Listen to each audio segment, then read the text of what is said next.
Mobil web'in yaygınlaşması ve internetin hızlanması ticaretin şeklini önümüzdeki dönemde de hızla değiştirmeye devam edecektir. E-ticaret tüketici satın alma alışkanlıklarını ciddi biçimde etkileyecek. Ödeme sistemleri, stok kontrolleri, tedarik zincirleri, envanter kontrolleri ve satış teknolojilerindeki önemli değişiklikler göreceğiz. Bu değişikliklerin satın alma ve tüketim alışkanlıkları üzerinde de önemli etkileri olacaktır. Önümüzdeki 5-10 yıl içerisinde global anlamda orta sınıf nüfusuna 600 ile 800 milyon insan arası daha eklenecektir ve bunun global ekonomi üzerinde önemli etkileri olacaktır. Bu tüm dinamikleri yine değiştirecektir. Sağlıklı yaşama yönelme, tüketicilerin beslenme alışkanlıklarında ve yiyecek içecek tüketimlerinde önemli bir faktör olarak yine öne çıkacaktır.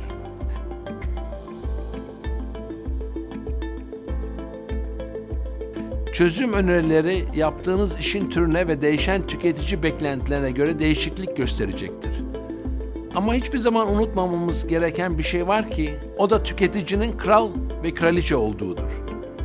Markalar, tüketicilerin ihtiyaçlarını karşılamaya, tabii yardımcı olmaya devam edecekler. Ancak günümüzde markalar, toplumlar ile makro güçler arasındaki tansiyonlarla da başa çıkmak zorunda kalıyorlar bugün.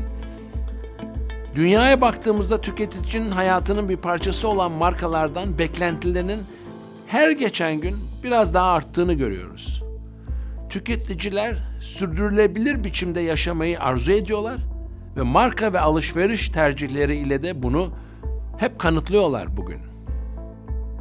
Eğer bizler tüketicilerimize tedarik, üretim ve dağıtım zincirlerimizin sürdürülebilir olduğunu kanıtlayabilirsek ve proaktif biçimde hizmet verdiğimiz toplumları daha da güçlendirdiğimizi ispatlarsak, markalarımıza yeni patine ve parlaklık getirmiş oluruz. Bu da bize markalarımızı farklılaştırma imkanı yaratır. Şunu unutmayalım ki, marka verilmiş bir vaattir, sözdür. İyi bir marka gerçekleşmiş bir vaattir. Önerdiğimiz çözümlerin mutlak başarısını ölçecek kişiler biz değiliz. Bu yüzden daima sıklıkla değişen ve bazen de çelişen tüketici isteklerini anlamaya ve bunları karşılamaya hep odaklanmamız gerekiyor.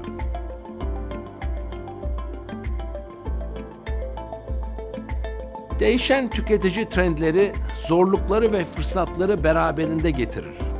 Hesaplanabilir riskler ise tüketicinizin karşısına yeni fırsatlarla çıkmanıza olanak sağlar. Ben bunları akıllı riskler diye tanımlıyorum. Tüketici pazarını şekillendiren makro eğilimlere gelirsek, onları iki kategoriye ayırıyorum. Birincisi, şirketlerin ve markaların beklenen rollerini değiştiren makro eğilimler. İkincisi ise tüketicileri daha güçlü kılan makro eğilimler. Şirketleri ve markaları etkileyen diğer faktörler, yaşlanan nüfus, artan genç tüketici nüfusu, değişen ekonomi ve her anlamda kaynak yetersizliği, mesela su, enerji, zaman.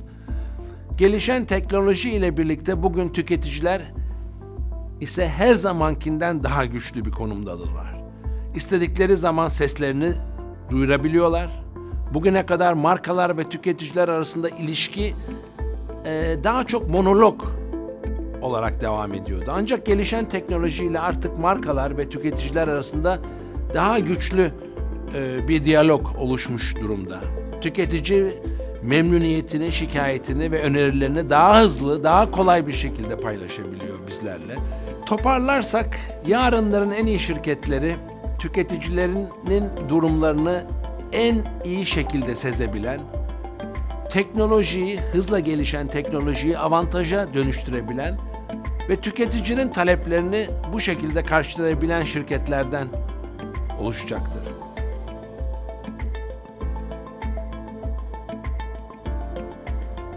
Teknoloji hali hazırda insan ilişkilerini emsalsiz bir şekilde yeniden tanımlamaktadır. İnsanlar bugün bireysel ilişkilerini bir aracı kullanmaksızın geliştirebiliyorlar. Kitle iletişim döneminden bireysel iletişim teknolojilerinin öne çıktığı bir döneme girmekteyiz. Aynı durum insanlar arası, markalar ve tüketiciler arası iletişim için de geçerlidir. Uzmanlara göre 2025 yılında 1 trilyon cihaz internete bir türlü bağlı olacaktır. Bir sonraki adımda insanlar ve cihazları arasında daha yakın ilişkiler kurulacağını düşünüyoruz. Cihazlar artık bizi sadece internete bağlamakla kalmıyor, geçmişimize bakarak bizi ihtiyacımız olana ulaştırıyor. Ne kadar enteresan. O bakımdan internet yakın bir gelecekte zengin, fakir, şehir, kırsal ayırt etmeksizin neredeyse tüm ülkelerde, bütün gezegenimizde herkesin erişimine açık olacak. Bu da tüm dünyaya bizim bugün hayal dahi edemediğimiz bir eşitlik kazandıracak.